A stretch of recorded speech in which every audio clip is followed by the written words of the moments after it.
Le départ sera donné très précisément dans 20 minutes, après bien entendu le tour de mise en place, le tour de formation sous la conduite de Ezeman Spaceur de l'espace des Golines.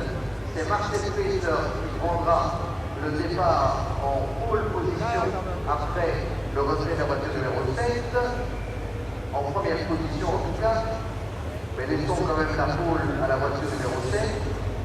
En deuxième position sur la grille, la voiture numéro 33 de Karl Benninger, un face-à-face d'entrée-jeu entre Marcel Spaceur, le pilote suisse, et Karl Benninger, le pilote autrichien. En deuxième ligne, Pouchu et Ramos, c'est Maassen qui va prendre le départ sur la voiture numéro 3 et sur la voiture. It's never more than a couple of moments away in the Ardennes. This race is so complex, so difficult and so long, no one can predict the outcome. So Graham, what do you expect to happen? Yeah, absolutely. Thanks for that, Richard. Straight in. I expect there still to be a fierce battle going on in the last hour. We've been absolutely delighted with the last 2 years' races where at the 24-hour mark the first two cars have been separated by less than a lap. It's unusual to get 24-hour races that run quite that close, but let's hope for 3 in a row. Absolutely. Let's hope for a nice, long 24-hour race with no incident. I say no, you can't expect that, but a few incidents. We've already had one this morning, and we don't really want any more of the same, do we? No, we really don't, because that one, unfortunately, has eliminated the pole position car from the race before even the green lights have been shown. So no race, unfortunately, for the number 7 Labre Competition, Celine. Vincent Voss, Greg Franchi, who was driving, or was supposed to be driving with Vincent Voss, Pedro Lamy, the additional driver who set the pole position time, and the unfortunate Steve Zacchia, who had the off this morning at the top of Eau Rouge, the bottom of Radillon, went in very, very hard and effectively reduced the car's width by 50%. Yes, one side of it was fine, but the other side was that, well, there's a technical engineering term which I'm sure you're all familiar with, and that's what it was. You're looking at the Gigawave Aston Martin there at the tail end of the GT1 grid, and Darren Turner will be starting that car, and that's my little dark horse bet for the weekend. Oh, yes. Okay. That's probably ruined their chances, isn't it? Well, commentators' curse being what it is, yes. Right. Entirely so. Let me just tell you that this is the first of 5 broadcasts from Spa this weekend. It is a 24-hour race, but we won't, lucky for you, be talking for the whole 24 hours. We're with you now until 5 o'clock local time. That's 2 hours from now, basically. We're back again at 6:30 local time, and apart from a little 15-minute break in the middle, that'll run until 9 o'clock Spa time. We'll take an hour break, and then we'll be back at just after 10 o'clock, 10:15, for a half-hour look at what's happening in the night, and then we're going to run away and hide, but we'll be back tomorrow morning at 10:30 to take it up to lunchtime, and we'll be back at 2 o'clock for the 2-hour run to the finish, when, as Graham says, over the last couple of years we've been treated to some fine displays, and one of them from this man here with the hat on, Eric van der Poel. He's a Belgian gentleman, as you can tell from the hat. Yes, absolutely. Who else would wear one like that? Huge local favourite, and a very rapid man. Already won here 4 times, I think it is. So looking to stretch his record lead of the number of wins here at the Spa 24 hours. And Eric van der Poel it was who had the unfortunate spin very late on that dropped the Maserati from the lead within the last hour of the race last year. So he'll be looking to put things right on that front, and in that he will be ably assisted by Andrea Bertolini, Michael Bartels, and Peugeot factory driver Stefan Sarrazin. Yeah, you're looking at one of the Corvettes. Now remember that last year the Mike Hazeman Corvette took the victory here, although they were putting more oil than petrol in the car. So in that final hour it made it to the finish line, and they're hoping for a repeat and hoping to turn it into a championship win. But they've got some opposition. Let's just tell you there are 43 cars on this grid, 11 of them in GT1, of course, minus the number 7, make it 42. Graham's got a little... What are you doing? You're writing 41. I'm writing 41 because the 43 includes all 3 of the Coupe du Roi cars. Oh, does it? Yeah. Yeah. The Coupe du Roi. You've introduced a concept I'm not keen on. Oh, no. I've done it already, haven't I? Coupe du Roi, dear listener, if you haven't done the 24 Hours of Spa on TV before, Coupe du Roi is a class of its own where you enter a team of 3 cars, each with 2 drivers, and those 3 cars run the 24 hours as a relay race. The cars numbered 180, 181 and 182 are actually one entry, if you will. So one car will start, do a segment, the next car in the team will then take off. Wait a minute. Stop. Technically, then there are 3 cars. So it's only yes, the but one. They're not on the grid. If you're going to be pedantic, let's not get into that. There's someone who is on the grid. Christophe Bouchou is my absolute hero of the weekend. This car had a massive accident earlier in the week. Somehow or other, the team rebuilt it, and they're not sure how they did it, but they have rebuilt it. Bouchou was taken protestingly to hospital for a checkup, and as soon as the doctors turned their back, he leapt out of bed. This is quite true. He leapt out of bed, ran to the hospital entrance, got in a taxi in his hospital nightgown, ferried himself to the main gate of the racetrack, called the team on the local telephone, made them come and pay the taxi and give him a lift back in so he could get changed and get on with the programme. My place is to be with the boys, he said, and he meant it. As a box of frog, isn't he? Well, he has to be black and blue. This was a huge accident at Blanchimont. There are 2 places in this circuit in particular where you would not want to... That's Christophe's brother. There are 2 places at Spa where you would not want to have an accident at all. One is Blanchimont, where Bouchou went off, and the other is Radillon, where poor old Steve Zacchia went off this morning. If you have an accident there, it's fast and it's a big crash. And we've seen that amply demonstrated. So top work, anyway, by SRT, who have somehow put that car back together and got it through warm-up this morning. That is... effectively our new pole position. Indeed, and last year's winner. Marcel Fessler sitting in the car. Marcel very pleased with himself at the moment, having been recently announced as a factory Audi driver for the works team over in the USA, and he has got that seat within the last week, so utterly delighted. Isn't that the man who should be starting in pole position? And look, there is the result of Steve Zacchia's moment this morning. That's the team reaction. The TV cameras didn't pick up the accident, but they picked up the aftermath. He was taken away suffering from back pains, unsurprisingly. Pedro Lamy, you saw there, who set the pole time. The last face was that of Greg Franchi. And there's none of whom will have a drive, and that's why. Huge accident. Team naturally concerned. Steve Zacchia was complaining of back pain and was taken off to the medical centre, but reports are nothing seriously damaged. So very lucky. Bouchou, nothing damaged in himself, but the first person to my knowledge to have been able to break a hands device, which is a safety piece of kit that drivers are now mandated to wear, which prevents whiplash in the event of a big impact. And he managed to shatter it. Big accident, as we say, and Bouchou again escaped from hospital to come back to the track, which is an extraordinary, probably a very silly thing to do, but quite admirable from armed with the benefit of 2020 hindsight. Stefan Rattel there on screen, the FIA's man in the GT world. The gentleman on the left of the picture we're referring to there, Stefan Rattel, absolutely responsible for all of this, the growth of this, of the GT3 series, the addition of GT4s, and what now does seem, after the press conference we had here yesterday, to be an unstoppable march to a World Championship in 2010. Yes, that will be an interesting one to watch as time progresses, to see how those plans evolve. But certainly it is Stefan's desire to have this series evolve into a world one rather than a European one, and we can't blame him for that. 2 races outside Europe, strictly speaking, this year already, with Dubai for the GT3s and with the Argentine race at the end of the season.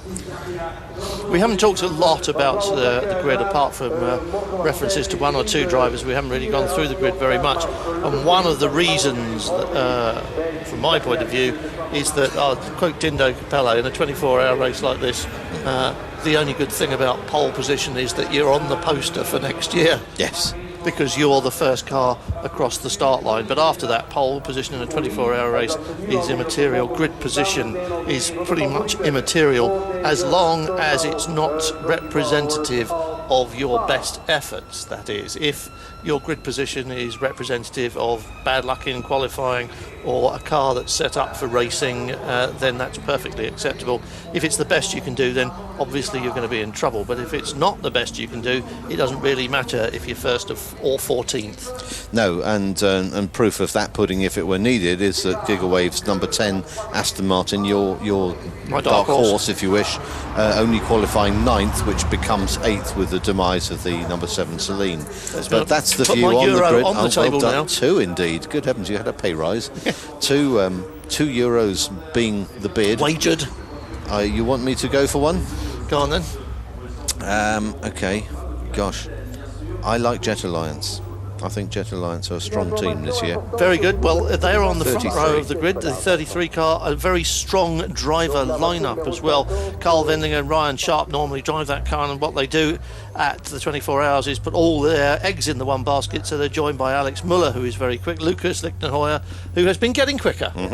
Yes, he's been there or thereabouts. One or two teams have got fourth drivers entered who may or may not spend long in the car, so we'll see. Absolutely. So we've got an Aston Martin and a Corvette on the front row of the grid. We've got something in the region of 40 cars behind them, but that's debatable. And we are moments away from the start of the 24 hours of Spa. We'll take a breather for a moment or two, but when we come back, they'll be on the warm-up lap and ready for the rolling start.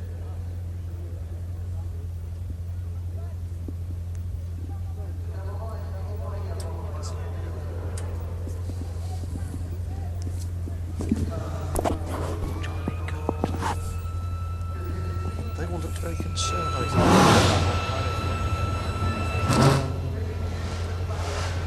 1 minute. In a minute.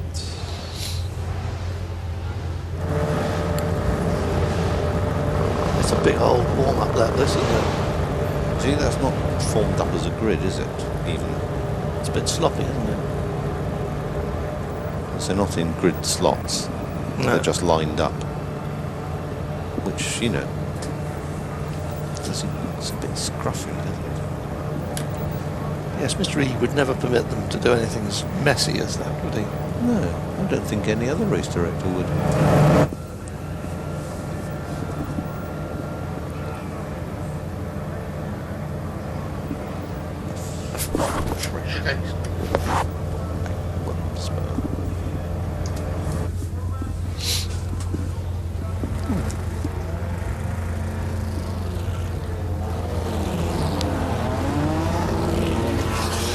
Yes.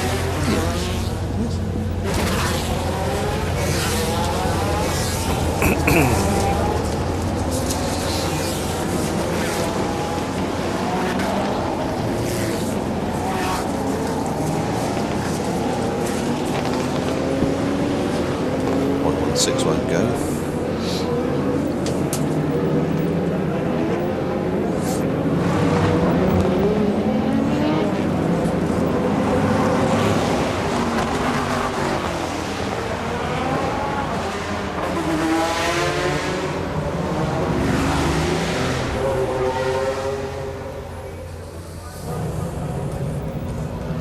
We're at Spa-Francorchamps in the heart of the Ardennes forest. This is the fifth and biggest round of the FIA GT Championship, the 24 hours of Spa. The cars, or most of them, are on the warm-up lap. We've just seen a Viper left behind on the grid, and the number 50 Ferrari, the championship leader in GT2, changed an engine practice, and as a penalty must start from the back of the grid, but he's now going to start apparently from pit lane, which will allow him to put a fresh set of tyres on. That's not so silly after all, is it? and possibly to add some fuel. Well, there you are. Tactics always part of the proceedings. Even in a 24-hour race, you need to think ahead. The grid going past at the bottom of the screen will tell you the way they lined up. Most of the drivers here are aware that grid position is reasonably irrelevant when you're facing a 24-hour race. It's more than all the other races in the championship added together. We start at 4 o'clock today, Saturday afternoon. We go on into darkness and we finish at 4 o'clock tomorrow afternoon. That's the Viper we were talking about, the number 116 car left on the grid. Christophe Geoffroy still trying to get that started on board at the moment in the Corvette. I think that's the number 6 car with that screen bar on it, is it not? Yes, the number 6 following the pace car. Just picked up at the top of the hill there. As we said before, this is a circuit of many elevation changes, and they are big ones. It hasn't got little hills, it's got huge fall off a cliff drops and big swooping climbs. The best known and the most challenging, of course, is the run very downhill from the hairpin at La Source through the bottom of Eau Rouge and up the other side towards Radillon, and the elevation changes there are breathtaking. Massive, and the bottoming out on suspension, the hammering the car takes just because of the elevation change, let alone the fact that you're then throwing the car left and right through a fairly tight couple of turns at almost flat out speeds. For those who are seriously brave and who have really competent machines under them, absolutely flat out speed. There are only a few people here, I think, who can take that corner. It's not really a corner, is it? It's just a challenge. Yes. But there are a few people who can do it flat out here this weekend.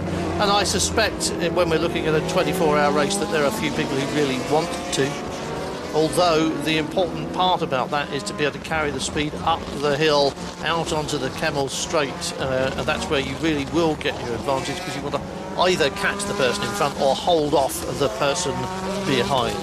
Yeah, the real trick is maintaining that speed while being sympathetic to the car, because it's a very long time to ask a car to run without seriously stopping, other than for fuel, tyres and a fresh driver every now and then. These cars get no rest whatever during the 24 hours, and if you abuse it early on, you'll probably pay for it later.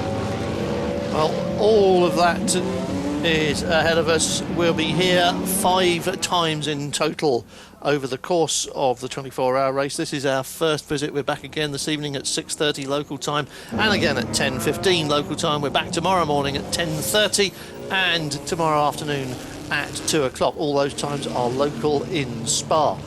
And they're just completing the warm-up lap now, and in a moment you'll see the silver Corvette, the pace car, pull aside, and the race will then come under the control of the pole man, whose job it is to keep them below 90 kilometres an hour, and he will be checked by radar and penalised if he goes above 90 kilometres an hour. He is effectively in charge of the start, so he's got his start to think about and controlling the pack of cars behind him. Quite a responsibility, especially when you're expecting someone else to be in pole. Yes, absolutely. And sitting anxiously in the pit lane there, Jimmy Bruni, we just saw a shot on board. He will not be allowed to make his start until everyone else in the field has gone past the exit of the pit entrance there. There is your front row. Wasn't that just absolutely perfect? That's what GT racing is all about. Look at that. Corvette on the left, Marcel Fassler, Carl Wendlinger in the Jet Alliance, Aston Martin on the right. The pace car has pulled off into the pit lane. They are looking at the start lights now as the whole pack comes round the corner. The leaders, we'll see the lights overhead. We can see them from our commentary box window. When they go green, and they have gone green, we have a race start, and it's Corvette in the lead. And look who's up alongside already. Tamiya Masson through on the inside. Taking the lead beautifully, cleanly too. We've got one rotating car in the middle of the pack there already. That looked, I think, like the second of the Phoenix Corvettes. Well, look at that. Masson leads. Fassler, Wendlinger, the two Vitaphone Maseratis through La Source, shutting the door on the Gigawave. Aston Martin on board with Bertolini in the number 1 car, up to the top of the hill, onto the Camel Straight.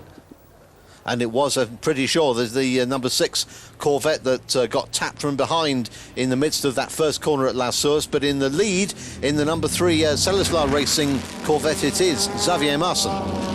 On board behind him with Fassler in P2. He was perhaps expecting to be second. He wasn't expecting to be second to that car. What an extraordinary performance the SRT team have put in this weekend to get that car back into ultra competitive mode. Let's hope it lasts the full 24 hours and rewards them. The GT2 pack there going down the hill. Again, you can see the elevation changes as they dip out of the top of Les Combes down towards Rivage and on through Pouhon. And it was indeed Jos Menton in the number 5 Corvette who was spun down, rejoins in 39th place as they go through the first sector times, and he will have a lot of time to make up, as of course will Jimmy Bruni starting right at the back. Well, remember it's a 24-hour race, so it's not total disaster if the car is still running. So it's Corvette, Aston, Maserati, Aston at the moment, with Peter Cox just tucked in behind the Gigawave Aston in the lone Lamborghini Murcielago. We have 2 Lamborghinis in the field, but the other one is a GT3 Gallardo, both white, so we'll try and keep them apart from a distance. One of them has got the GT3 normal-sized wing on it, the other one's got the GT1, it's a barn door nailed to the backside wing. And a little look up the inside there, not happy about being tucked down into second place, of course, was Marcel Fessler, but at the moment having to give best as Marson threads his way down through the bus stop chicane and completes lap 1. Over the line, and they're still pretty close together. 0.2, 0.3, 1.2 is what the clock says as they go over the line. This is the run downhill towards the Eau Rouge. Yeah, TV cameras always foreshorten everything, flattening out the image, but it is one mega drop. How fast are they going there? Flat out through the bottom there, up the other side. It's a corner of commitment. Very much so. They've actually put in some raised curbing to prevent the drivers using the runoff area on the left side to try and broaden the track and get an easier run. Again, Marson being challenged from behind, but Marcel Fessler finding no way through, getting very tight up as they get up through Les Combes. Still very close together. You can see the Maseratis just behind in pretty much grid formation order, and behind that the dark horse number 10, the Gigawave Aston Martin with Darren Turner is there as well. Then there is the huge rear wing of that number 8 Lamborghini. Down the hill they go again in line astern. Little bit of breathing space there for Xavier Marson at the start. Normally I suspect Christophe Bouchou would have taken the first stint in this car, but mindful of his battered and bruised personality over the last 48 hours, he's probably thought better of it and let Marson take the strain of the first session. His normal cheerful self in the paddock this morning, I have to say, on board with Wendlinger, and I'm sure that Carl Wendlinger will find this quite an acceptable place to be as long as he's not being challenged. But the Maseratis are coming forward, are they not? Yes, it looks as though the first of the Maseratis there, which is Sandy Negrão, the Brazilian driver, just towing up onto or towards at least the back of Carl Wendlinger's Aston and bringing Bertolini, his teammate, with him.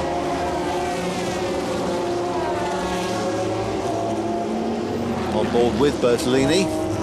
That's the view through the windscreen of the back end of his teammate, and saying, come on, I want to go at this, and right up the sharp end again. Fessler having a good look down the inside of the bus stop chicane, but again Marson is wise to it and shuts the door on him. They've completed their second lap. Marcel Fessler is close enough though, but you won't see very much overtaking going through Eau Rouge. You might see it at the far end of the Camel Straight though, when they come towards Les Combes, if he's close enough. If he can carry his speed all the way down this hill, and more flashing headlights but no passing from the Maserati, no team orders there. They've got a huge driver lineup this weekend. And again, look, just going out of shot, we saw the yellow Corvette coming right up into the slipstream of the black and white Q Park, one ahead, but no way to out-drag him up this long Camel Straight up to Les Combes. Oh, and he's out-braked himself. Didn't need any help doing that. Now, he's allowed to regain the circuit, providing he doesn't benefit from the shortcut. And that means, inevitably, that the lead is going to go to Marcel Fessler, and there it is. Well, that was exactly as we said. The overtaking manoeuvre would happen there, I'm afraid Masson was more afraid of it than I think Fassler was committed to it, and that's what you saw. As Graham said, he outbraked himself and he's given away the lead and a few places, but he lives on. As long as he hasn't got square tyres, he's dropped a couple of places, but in real terms he's only dropped about 10 seconds, and we are only 6 minutes into a race that has got another 23 hours and 54 minutes to go. Oh yes, and fastest lap last time round was set by Andrea Bertolini. The race's fastest lap, 2:17.9 so far, making up a place there, just going round the outside of Peter Cox to try and claw his way back up into that leadership battle that he just let go. So your new race leader at the moment is Marcel Fassler in the yellow Corvette. There it is, the GMAC car number 6.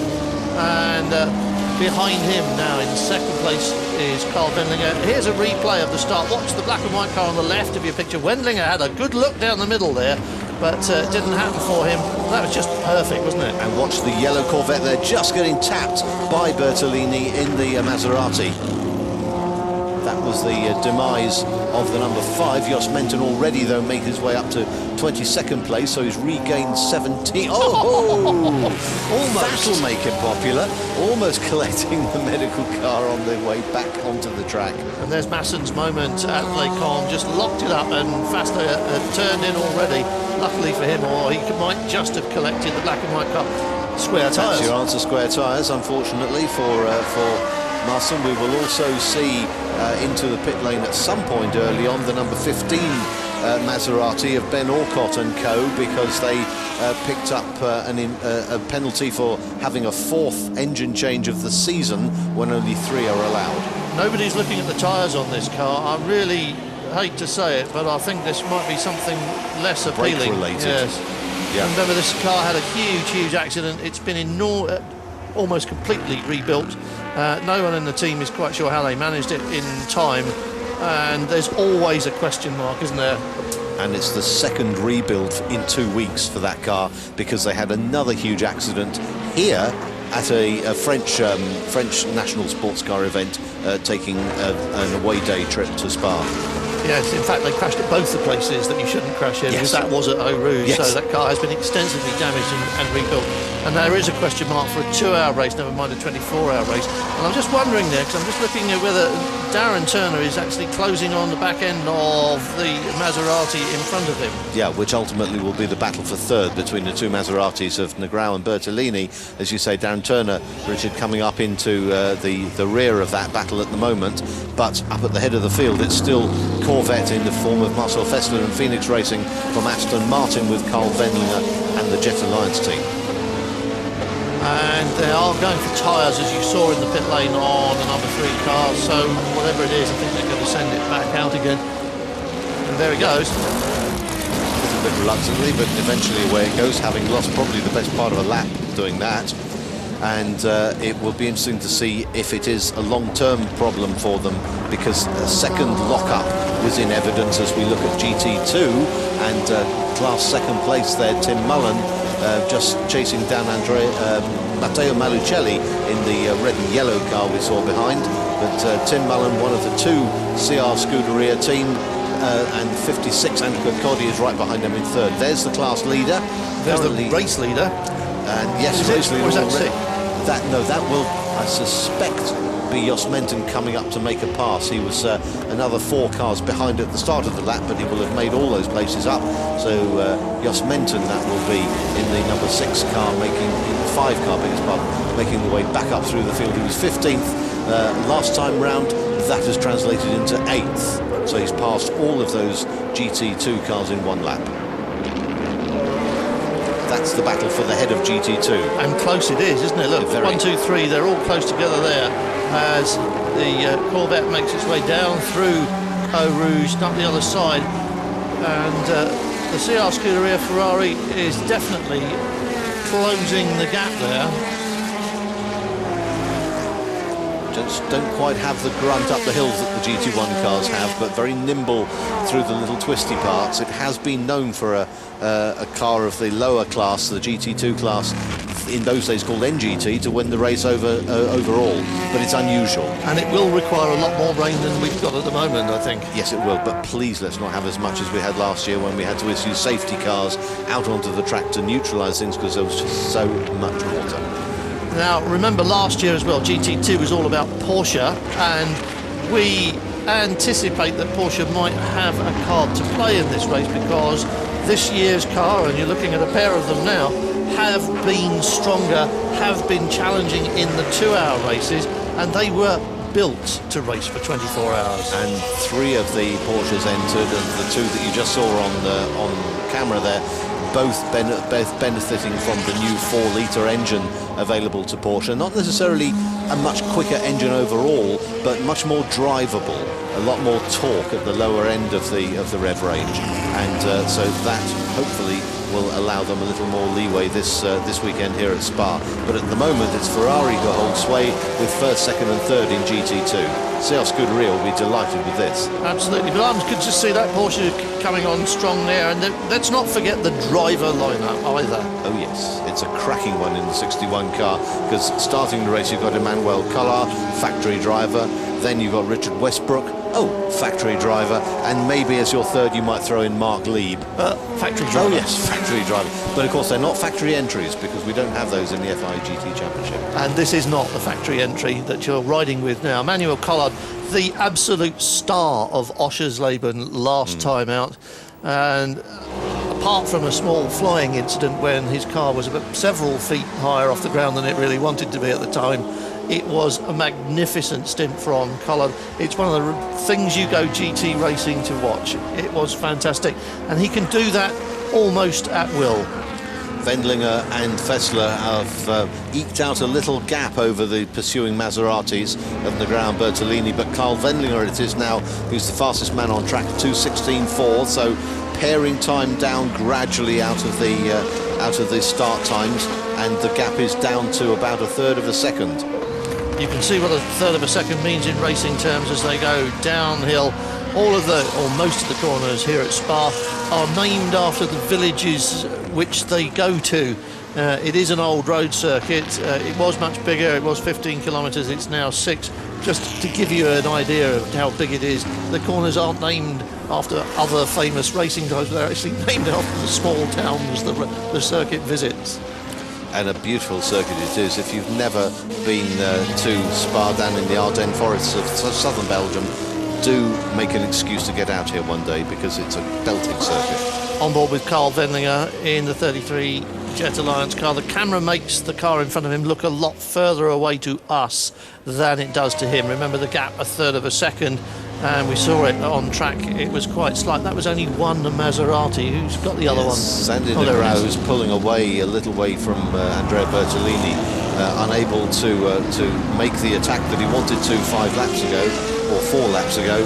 Bertolini, having set fastest race lap, has now settled into a pattern of 2:17s, and others around him are doing the same. Bertolini, in fact, dropping down into the 18s last time round and starting to come under pressure from Darren Turner. That gap has halved. It was 1.8 seconds or something, and it's now 0.8 seconds. So Darren Turner measurably closing on Andrea Bertolini. Down the hill, flat out through here. And you're committed to a corner in front of you that you can't really see. You're coming up over a blind crest into another right-hand corner. It is a real man's place, this, isn't it? And as you come up that hill, Richard, it's true, all you can see is treetops and sky. Yeah. You cannot see where the circuit goes. Terrifying. On board with Turner. A little bit of onboard data there to show you just how fast... no! Both of the CR Scuderia Ferraris seem to have become involved in an argument. They kind of wanted the same bit of tarmac you imagine, don't you? And that looks... oh dear. That was not good, was it? No, that's Tim Mullen running across the bows of Andrew Kirkcaldy. That will not gain him any merit points within the team, I'm afraid, and that's how I saw it. Me too, I'm afraid. It certainly looks as if Tim Mullen just went across the front there. But he must have known that he was coming under a bit of pressure from Andrew Kirkcaldy, and it's of course let the 77 car get away clear, hasn't it? It looked to me from that fleeting shot we saw as though maybe Kirkcaldy's got a problem as well as a result of that, because it looked as though the Pro Speed Porsche of Emmanuel Collard had come up very much closer. Indeed, yes, he has. It may just be as a question of Kirkcaldy being delayed by the incident, but the two Pro Speed cars now are lined up and almost metaphorically licking their lips at the prospect of getting up into the podium hunt. The trick with 24-hour races is not necessarily to go flat out at the beginning, but to set a pace which you can maintain for 24 hours, and then don't do anything silly. And number one in the list of silly things not to do is bang door handles with your teammates. Yes, I'm sure Christian Yarkos will be absolutely fuming back in the garage. It would be interesting to have a mugshot of him at that moment, wouldn't it? Yes, well, of course, he'll take that very well indeed, won't he? And this is the result. Manuel Collard in the 61 car, not running with lights on, I notice. I wonder if that's intentional. Coming up into third place in class behind Kirkcaldy, and bringing along with him Wolf Hensler, who's the one of the additional drivers in the number 60 Pro Speed car. Here's our lead overall battle, though, once again hammering up the Kemmel Straight. On board in the Aston Martin of Carl Wendlinger, who has just been awarded a trophy here at the circuit on Friday evening for his win in Germany last time out. Took him to 14 wins in this series and made him the winningest driver ever in the 10 years of the FIA GT Championship. That would be the driver who's won the most races. That's the one, yeah. Thank you. Okay. Just remember which side of the Atlantic we're on, Mr. Nichols. Well, I'm not sure which side of the River Thames we are at the moment. Now this will get interesting. Again, we've got cars in GT1 making up places through the traffic of GT2 and G2 et al, because we've got several classes running here this weekend. If we have time to unravel them all for you later, we shall. But this is now the recovery drive of number 3, who had to stop because he overshot the chicane and wanted some interest from the team as to what he should do next. And then behind him is the recovering Jos Menton. I beg his pardon, that's the 6 car, isn't it? It is so indeed. that's the leader going to put a lap onto the SRT Corvette. And of course that's the last thing that SRT wants at this moment, but I don't see they've got any alternative, because the number 6 car fast is looking much stronger, isn't it? That's a much more tentative drive now in number 3. I think we may be right to suspect that all is not as it was in that car, because he wouldn't have done that on the first lap, would he? No, and blue flags being shown, which has alarmed the SRT driver somewhat, but he's had to let go. He can't keep fighting beyond the point where he sees 5 of those flags. If he does, then he'll get penalised anyway. He'll probably let Wendlinger go down the inside here. No, not a bit of it, Graham. Don't even think that. He really should be making way for the Aston Martin as well. Carl Wendlinger won't be too happy about this, because as you can see, the car in between him and the race leader is going to hold him up for quite some time. Fassler will be making whoopee, and Wendlinger is going to have to sit this out until we get to the corner where the number 3 car previously made a small outbraking error. Here comes Wendlinger. He's not even going to wait that long. Straight past him on the Kemmel Straight, long before they get to Lacombe. Done and dusted. No, it isn't.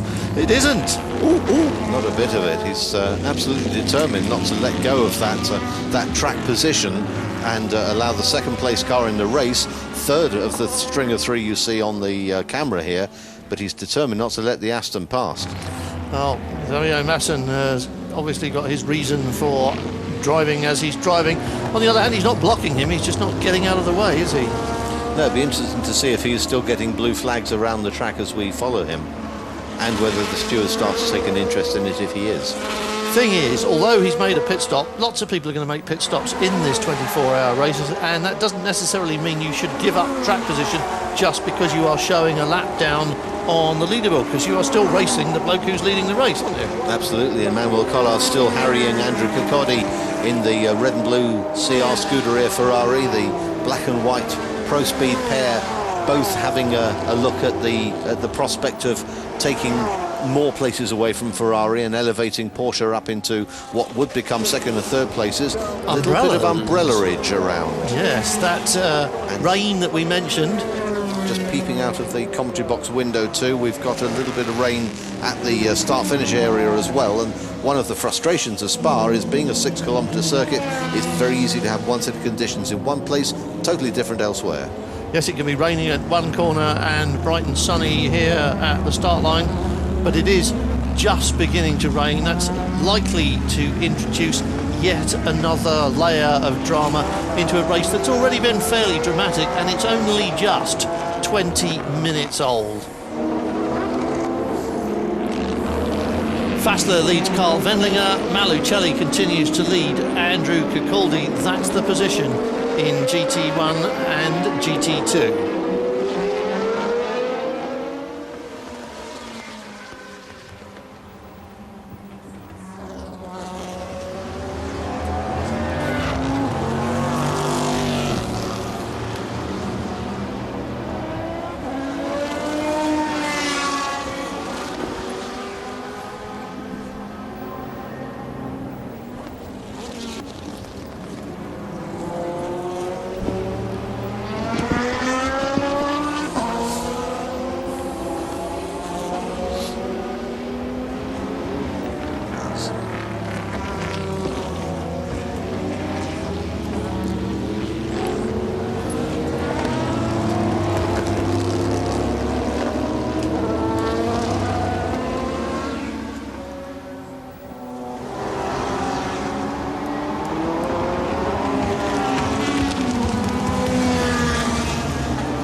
It's almost half an hour since this fifth round of the FIA GT Championship. The 24 hours of Spa got the signal to start. We've done 10 laps. Marcel Fassler leads Carl Wendlinger, Zandy Negrão, Andrea Bertolini and Darren Turner in GT1, and in GT2, where we're looking more or less at the moment, Malucelli continues to lead Andrew Cicaldi, Emmanuel Card and Wolf Hensler.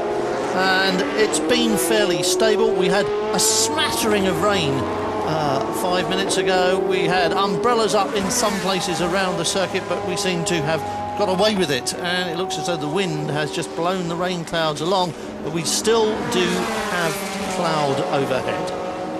Yeah, we were looking, as you came back to us, at Richard Leeds driving the IMSA Matmut Porsche, and that's not to be discounted in GT2 as we look at this battle of the Ferraris and Porsches coming up the hill again. And there's Jamie Davies, Somerset lad, in the Scuderia Ecosse car on the Pirelli tyres, which he shares with two other Pirelli contracted drivers, Fabio Babini and Ferdinando Monfardini, in their F430. Scuderia Ecosse would like a result too, and coming up on the inside of 141, which is one of the G3 entries of Olivier Baron's Emeraude Racing team, makes that pass comfortably enough, which wasn't for position but just to put a lap on, riding all the curbs in his attempt to keep up with the 5 ahead of him.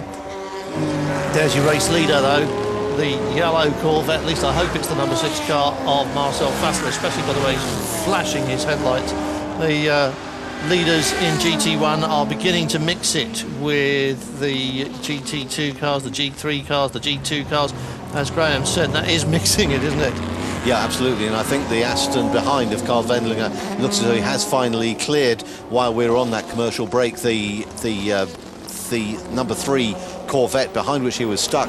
Being stuck behind him has cost Wendlinger some 3 seconds. The gap now 3.5, where it was about a half second before the intervention of the SRT car. There is the number 4. Oh, look at that. That's Jos Menton again, isn't it? Yep. A little tap with the number 4 Celine. I'm not sure who that's started. That's 4th place, Bert Longin. Local team, relatively speaking, all 4 Belgian drivers in that red Celine. The only remaining Celine, of course, with the demise of the Labre Competition one in this morning's warm-up, and we almost had a race with no Celines at all. Yes, we almost had a race devoid of Belgians. Jos Menton there tapping his way past the number 4 car, but his teammate continues to lead it by, as you say, Graham, 3.5 seconds. And Carl Wendlinger's not only got 3.5 seconds, but he's got all the cars that Fassler has already negotiated between him and the car he's chasing. So his moment of driving on a clear track has been completely taken away from him now. And I think Marcel Fassler will be rejoicing, because unless Wendlinger can pull off a little bit of Carl Wendlinger magic, that gap's going to just grow and grow now. Well, it'll seesaw a little bit, because the next lot of traffic that number 6 Fassler comes up against will not be encountered until much later by Wendlinger, so he'll make up time. There is Wendlinger just at the very back of your shot as we keep our attentions on the race leader coming through La Source after completing 12 laps. There's little spots of rain on the camera lens there, but as we ride in the G2 car of Baz Leinder's, the Gillet Vertigo, let's just watch. Wendlinger is now 5 seconds behind Marcel Fassler going down this hill, so he lost 2 seconds in the traffic there. There is the Vertigo running in G2. It's almost one of those homemade projects, isn't it? There is a road car. We've seen it this morning. Nice black one. It was very pretty, wasn't it? Yes. But it's G2 is essentially a Class 4 GT2 cars where the manufacturer isn't making enough of them for it to gain FIA homologation and be allowed to race. So they're called G2. And it's been a series stalwart for the past few years, and very handy in the rain, as you'd expect, I suppose, from a car developed not far from here. Well, yes, it would kind of be something you have to do as a no-brainer, wouldn't it? If you're in Belgium, you devise a car that can run in the wet, because they do get plenty of wet down here. And there's wet on that camera lens as well. A lot of the lenses have just got little tiny spots of rain on them at the moment, but it's relatively clear over the start line looking out of our window, which illustrates exactly what we've been talking about. You're looking at the number 102 Porsche, Wolfgang Kauffmann there, who's a series regular in a Corvette, racing in the Citation Cup, but is competing in a Porsche this weekend, but with his regular co-driver Alex Talkanitsa, and then. Yes, and then being Philipp Ullmann, and then being Kenneth Heyer, who regularly runs in the GT3 Championship. So they're running G2 with that car, so they are the competition for the Gillet Vertigo. And I'm trying to sort them out on my timing screen and see where they are in relation to each other. Well, Kenneth Heyer, in fact, having said he runs in GT3, has moved up this year, didn't he? He's moved to G2 as well, because normally he would be found in one of the 2 Mosers of the Go-to-1 racing team run by Antonin Charouz, but not this weekend. They are not here, unfortunately. No Moslers this year. And it's, in fact, Kaufmann who leads G2. He is in 21st place overall, and Baz Linder's 26. Oh dear. Another little brake I problem. think we so, wonder. yes. I think you could well be right there. That's just run on, hasn't it? Yeah, I can't keep on believing that this is driver area on the part of Xavier Marson, because he is one very talented young man and making his way up through the ranks of sports car racing, having already had a fairly glittering career in most of the single-seat formulas available. And yes, that's just gone straight on, hasn't it? Done exactly There the is same. some retardation there, but it's coming very late, and you wonder if the pedal is just going down to the bulkhead before it's doing anything. When you've got a brake system that's not really working as well as you would like it to, what happens is you put your foot on it and nothing happens, and your instinct as a driver is to pump, and when you pump you get back the pressure. There's no ABS in this series, it's no power braking, it's just your foot on the brake pedal, and if you can pump up a bit of pressure, the brakes will work, and then they work suddenly and unexpectedly, and you get a big cloud of smoke and a long stopping distance. Christophe Bouchou doesn't look too pleased. No, a long, hard look at things from Christophe Bouchou's point of view. He's battled back from his hospital bed. Nice to see him fully dressed, don't you think? Yes, no nightgown at the racetrack this evening, and unfortunately that's just failed to even turn into the bus stop chicane at the end of the lap, which is where it is. If we were to crane our heads out of the commentary box window, we'd be able to see just where that's happening. Puff a little of smoke, of smoke off the back of that, isn't there? And that's not a good sign this early in the race. Renard Racing's Eddie Renard, the eponymous Eddie Renard, at the wheel of that Ferrari, and it is still smoking a bit, so it's not well. And being easily passed, I think, in the bus stop. No, he's coming to a halt almost, isn't he? Well, you'd hope he's coming into pit lane to have the oil smoke investigated before it becomes A, expensive, and B, terminal. Well, here's a little GT2 battle going on here. Well, this is the Matmut car I was talking about, coming up on the back of Richard Leeds, coming up on the back of Wolf Hensler, having cut the gap between him from some second and a half down to half a second as they hare up the Camel Straight again towards Les Combes. We'll see if there's any power differential between these two cars. The IMSA car behind here also benefiting from the new 4-litre Porsche engine. But he's just starting to look a little bit racy, isn't he, behind him? And that's... is that Masson walking away? Is that the end of the number 3 car? I think it was. I rather fear it might be. Good job I didn't tip that one then. Well, yes, that looked as if it was fairly solidly wedged, didn't it, under the tyres? And if you've got no brakes as well, it might just be the end of the day. That would be a terrible shame. Well, yes, but on a track like Spa, the one thing you don't want is to be driving or attempting to drive around for 24 hours in a car where you don't know what's going to happen when you hit the middle pedal. No, it's a little bit scary, isn't it? They're doing the regular stop on the Renault Ferrari, but that's just natural procedure to fuel and tyre it while you talk about whatever the problem is with the driver. Of course, we still have the limit on the number of people who can come into the pit lane. The team manager can walk about and talk on the radio, but he can't behave like a mechanic or touch the car, and that's something to come apart in there, hasn't it? It might just be smoke off the tyre, and they're putting the rope on that, aren't they? Yes, I'm afraid so. Meanwhile, 55 Tim Mullen is still on his road to recovery, having tapped himself into a spin with Andrew Kirkcaldy at La Source a few laps back. He's now in 16th place overall and about 7th in class, so 8th in class in fact. My pit lane spies tell me that Chris Niarchos took that really, really well.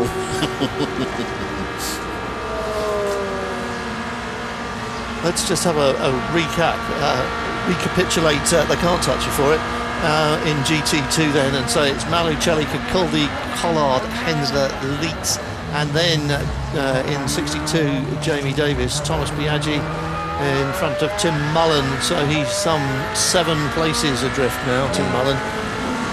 We should also start to keep an eye out as the pass is made, and there it is. That's for Richard Leitz making his way past Wolf Hensler.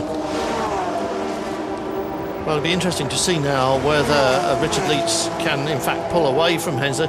Hensler himself can drive a bit, of course. Oh, absolutely. He spends most of his time now racing out in the States in the American Le Mans series, but going back over to Europe at Porsche's behest for here.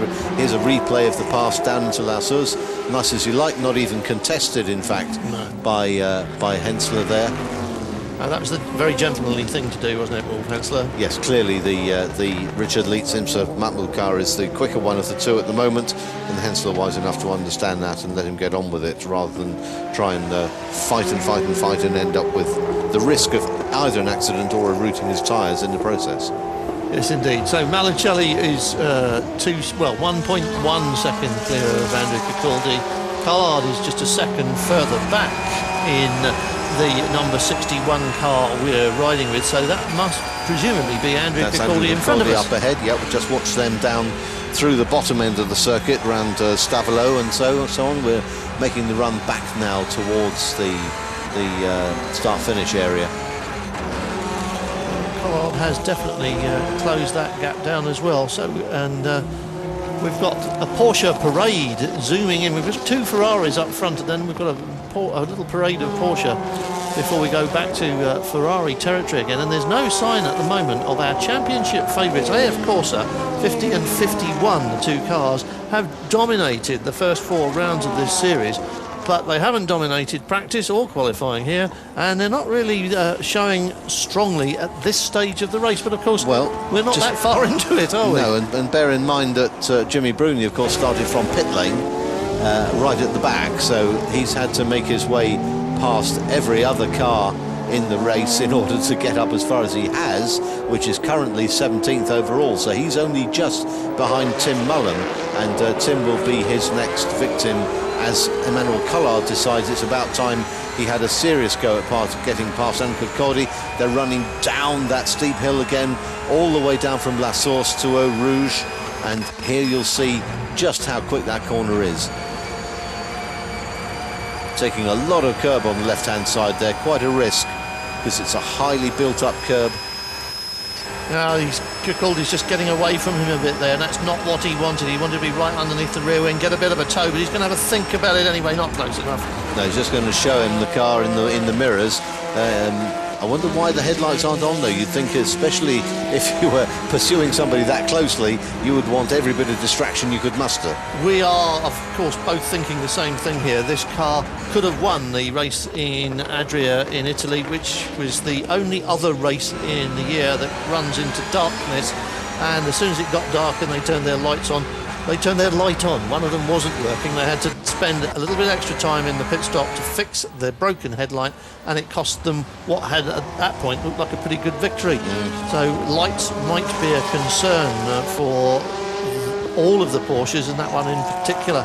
We're not in a situation yet where they need lights, but the rules say that all their lights must work all the time. Collard getting very racy now, taking a much more aggressive line through the corner there. Cicaldi taking a more conventional one, and the net result is that the gap has come down again. And each time under braking, it just seems that the Porsche is able to eke out a little more distance and get on the brakes that little bit later. In the background there as well, we saw the Imsa Matmut car starting to make an approach. Well, Collard won't want to be passed by him. We've got traffic, but I don't think it's going to be a problem for either of them. It looks further away, remember, on the camera. Collard has got a car between him and Cicaldi, but he just swoops past. And Andrew Cicaldi got nothing out of that, really. He might have got a couple of yards, but that will be it.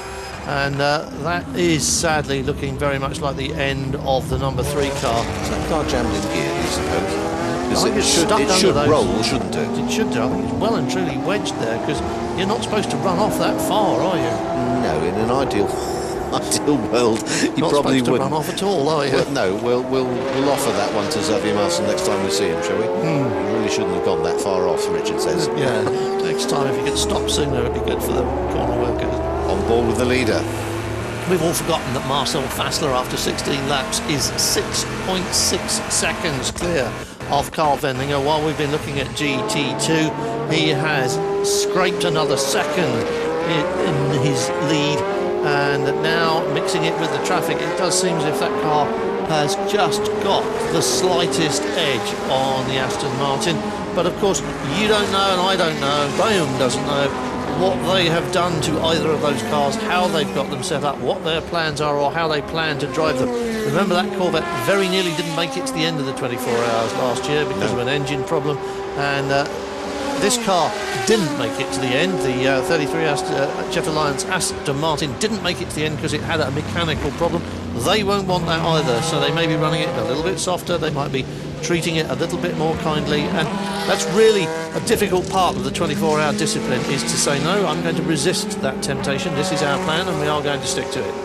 Yep, there's Carl Wendlinger putting another lap on one of the CR Scuderia cars, and shot before that we saw proof, if it were needed, that Jimmy Bruni is making his recovery drive work, because he's climbed past not only Tim Mullen, whose car he was threatening before, but also his teammate Thomas Biaggi.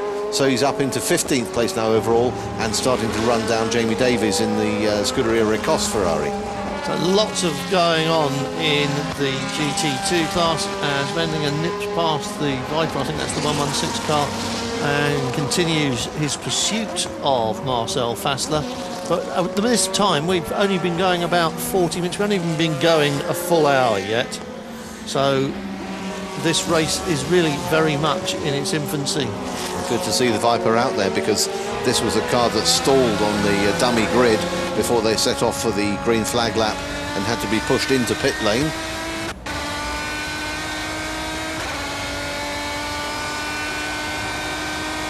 Very few places in the world where you get to run these cars at full throttle for as long as you do here. There is Jamie Davies, we were just talking about, in the Scuderia Recosse Ferrari, making another pass, but not for position this time. This is just lappery. He's actually 6th in GT2. Wolf Hensler's the man in front of him, and it's Richard Leeds, Manuel Collard, Andrew Capaldi, and Matteo Malicelli. Occurs to me that Gary Watkins might have been right. Well, he's going to get the attention soon of Marcel Fassler. We're on board again, running down through a road, a little dab on the brakes there, 2 dabs on the brakes in the Porsche. That won't please Fassler, because it'll upset his rhythm. He'll want to be through and pass as quickly as he can to keep that advantage that he has over Carl Wendlinger. Did the better lap of the two last time round and stretched the gap out to over 7.5 seconds. But he's now lapped everybody up to and just about to include Jamie Davies in 14th place. So that is the power of the GT1s making itself evident at a circuit which is all about power. That's the number 2 Maserati there, standing the ground 3rd place. We haven't seen much of them. 4th place behind him is his teammate Andrea Bertolini. Darren Turner is still there, and he's still only a couple of seconds adrift of the back end of the second place of the 2 Maseratis. So the number 10 car still in contention. The total gap between Turner and the race leader at the moment is 18.5 seconds. And the 2 Maseratis almost running to a fixed pace, you'd think, wouldn't you? They'd seem to be just sort of holding position. They've got a plan. They always have a plan, and it's a plan that seems to unravel itself very quickly at some point in a race when you're least expecting it, and bang, up the order they go, and suddenly they're at top of the podium where you didn't expect to see them. Yep, that always, they remember from last year, they had a fire in one of those cars, in the number 1 car, I believe it was. This car fixed it, went back out and carried on. So they are capable of rising to the occasion when the occasion occurs. Our spy down in the pit lane, Graham Goodwin of Daily Sports Car, comes up to let us know, and thank you, Graham, for this, that the problem they suspect with the number 3 car was either that there was some air in the brake lines, which caused the problem, or possibly that there was a loose caliper on the car. Either way, it means your brakes don't work. We've seen that happen, haven't we? Yes. Yeah. Andy McGraw there getting trapped in the bus stop behind a couple of slower cars, and allowing Carl Wendlinger, Andrea Bertolini rather, to close up a little more. There's Wendlinger going out of shots as the Maseratis come in. Little bit twitchy under braking and passing the 51 car there of Thomas Biaggi, yes. And where's Biaggi in the GT2 pecking order at the moment? He's there behind his teammate Jimmy Bruni, so he's 7th now, isn't he? Yep, and some 5 seconds or so between Jamie Davies and Jimmy Bruni last time round, and with about 1.5 seconds quicker lap by Bruni, it's going to take 3 or 4 laps for that gap to come down. We're on board with Emmanuel Collard again, chasing down the 10th best Ferrari driver. This is Andrew Cicaldi, who has been named as Ferrari's the 430's 10th best driver in a British sporting magazine this week, which shall remain nameless. That didn't sit very well, I don't think, with Andrew Cicaldi, and he's out there to try and prove different. However, he is 1.9 seconds behind Matteo Malicelli, who figured higher in the pecking order than Cicaldi himself. Jimmy Bruni was the man at number 1, if you're interested, and that's Cicaldi's mission, is to beat Matteo Malicelli and all the other Ferrari drivers this weekend. But he's got Emmanuel Collard to contend with, and that's a lot of contending, isn't it? And the top 3 in GT2 covered by 2.5 seconds, so a long way to go clearly, but racing nowadays at 24-hour events is real racing. There are the top 3 in GT2, second and third there, the Malicelli BMS Scuderia car just going out of shot as we pan round. So this is the classic, Collard using lots of track there. This is the classic Porsche and Ferrari confrontation at Spa, which Porsche won last year and which I'm sure Collard is anxious to win again this year. You're looking at Jan Heilen, and you can see from the flag that he is of Belgian descent, which is why we're following him quite so closely at the moment. Well, and also a Pro Speed driver. Of course, Pro Speed have 3 cars here, 2 in the full GT2 category, and this one running in G3. So Fassler leads Wendinger by 6.9 seconds. Wendinger's grabbed a bit back, and it's De Grau, Bertolini and Turner in 5th place. GT2 continues to absorb us, though. Malicelli, Cicaldi, Collard almost tied together with a short piece of string. Leitz behind is closing in, and Hensler not that far adrift of it either, so GT2 very close indeed. We are, 23 hours and 13 minutes remaining on the countdown timer on this race, so there is a long way to go before the checkered flag.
gently to make the most of them.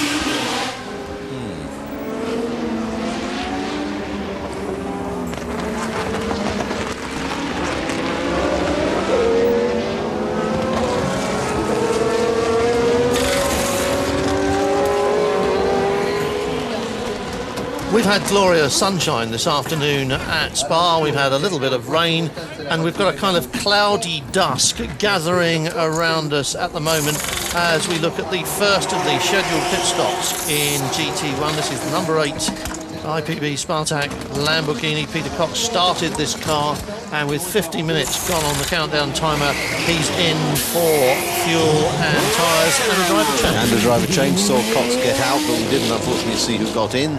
We'll pick up on that on the timing and scoring as it flashes up for us. The car being shared this weekend not only by Roman Rusanov, who is Peter Cox's regular driver partner, but also Thomas Enger. Remember that name? Yes. And Jan Lammers, a man who, much to my amazement when I spoke to him recently, told me that he has never done a Spa 24-hour race. Well, he has now. Well, he will have done as long as it keeps going. There's the Gillet Vertigo in for its regular stop. And Baz Linders throwing himself to the floor. And let's just remind ourselves of what's happening. It's Fassler, Vendingen, De Grauw, Bertolini, Turner 1 to 5 in GT1. It's Malicelli, Collard, Cacaldi, Leitz. No, it's Malicelli, Collard, Leitz and Cacaldi. So Collard and Leitz have both passed Andrew Cacaldi. Because he's pitted. Because he's pitted. He's come in for his first scheduled stop. Quite early on again for a GT2 car, but there's probably a reason for that, and the reason might be that he was struggling to stay ahead of the Porsche, so he may as well come in while he can. In comes another pit-bound car. This in the 121, I think. It was. Yeah. Like so it's their fest time now, isn't it? Yes, it was just in for a scheduled stop, and now it's back in again. So I think it made an early scheduled stop because it had a problem, and it's still got the problem after it stopped. The JMB Maserati that had to come in and do a stop-go has done that stop-go. Alain Ferté is still at the wheel, and there we have the local heroes. Longin out, thrown to the floor by Anthony Kumpen in. Is that Anthony Kumpen? No, that's not his crash helmet. Very keen to get on with it, whoever it is.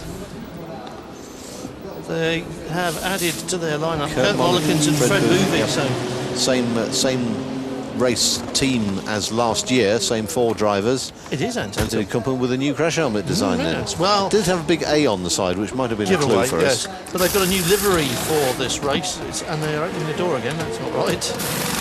And that car is stuck in something, isn't it? It's well and truly broken, and it's being dragged away very, very slowly. So you wonder then if there was a broken caliper which is then jammed on. Yes, that sounds about right, doesn't it? Yeah. Yes. Team manager can't report to the race director immediately. We can guess why. Yes. That's the message on the bottom of our timing screen. You can look at your own timing screen if you wish. Because we'll be leaving you shortly and rejoining you later on. So we'll be off from Spa at 5 o'clock. We're back at 6:30. If you want to follow the progress of this race in the intervening period, then you have the benefit of the interweb. You may go to www.mstworld.com where you will find live timing, which at least will keep you up to date with the laps as they occur. Carl Wendlinger's time's falling off rather. And the gap out to 10 seconds now as more cars pour into pit lane. It was Thomas Enger who took over the number 8 Lamborghini and rejoined in 8th place. On board with Andrea Bertolini still out there in the Maserati and in 4th place, still not able to get up onto the back of Zandy De Grauw, but quicker last time through. But he is the championship leader. Let's not forget that Andrea Bertolini has 24 points coming into this round, and everybody else has 22. Yes. At least 7 or 8 other people have 22 points. Yep, and a very strong driver lineup there with Michael Bartel, Stefan Sarazan and Eric van der Poel, of course, all still aboard.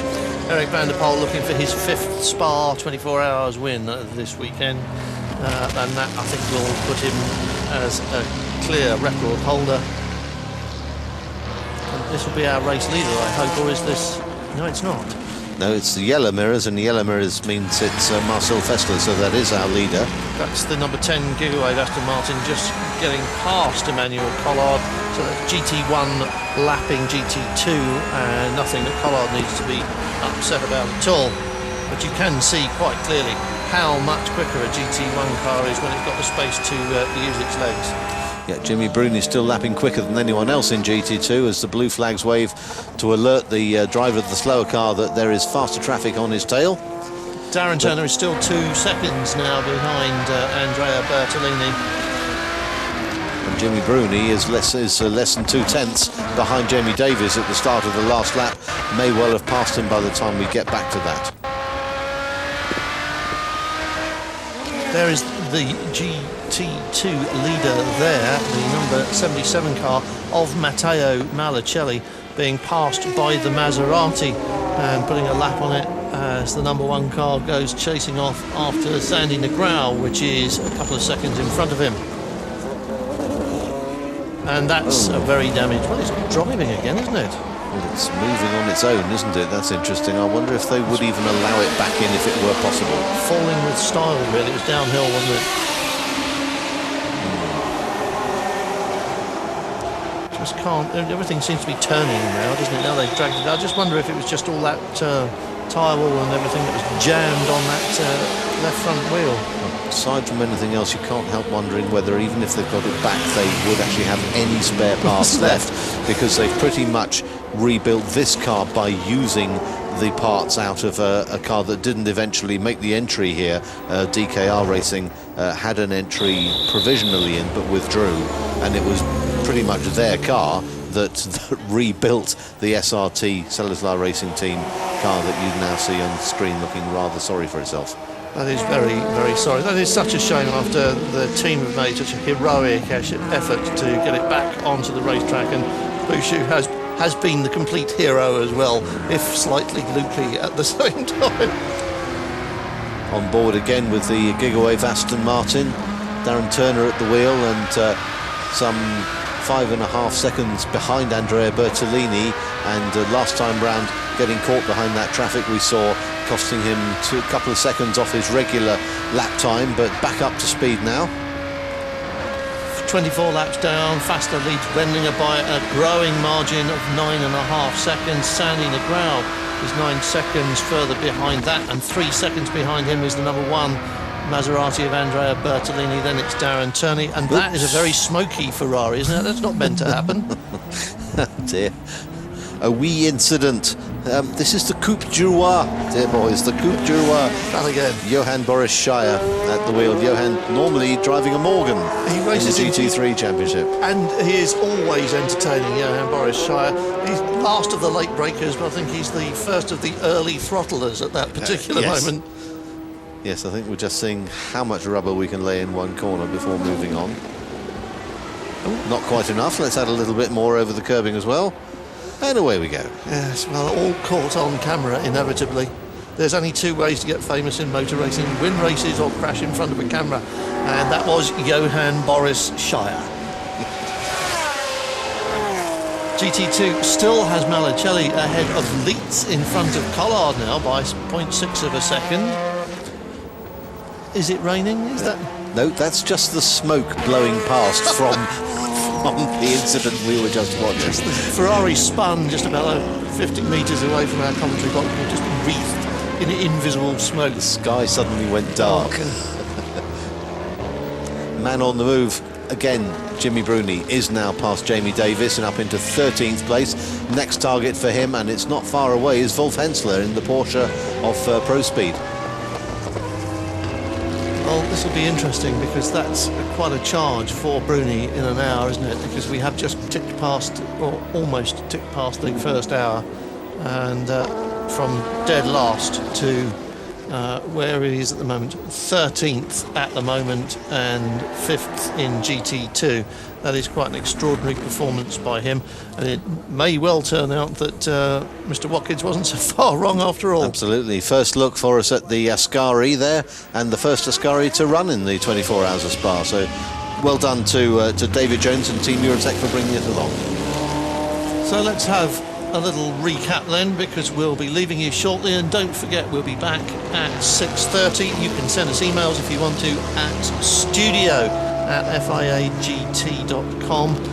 Marcel Fassler leads Carl Wendlinger in GT1, and in GT2 Matteo Malicelli leads Richard Leitz now, but you can't help wondering that that is going to be changed very shortly. We'll see you again at 6:30.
sportif sur le classement général, le temps que tous les ténors se soient arrêtés. En tout cas, c'est le cas de Marcel, de Christophe, de Ramon, de Peter, de Rensen, de Henry, de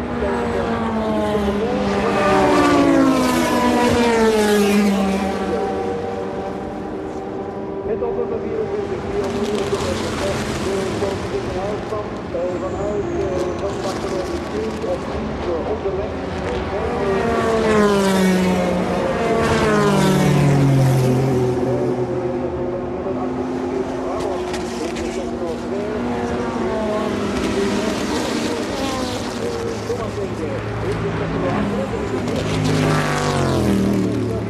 Binnenkomen voor zijn eerste pitstop alweer.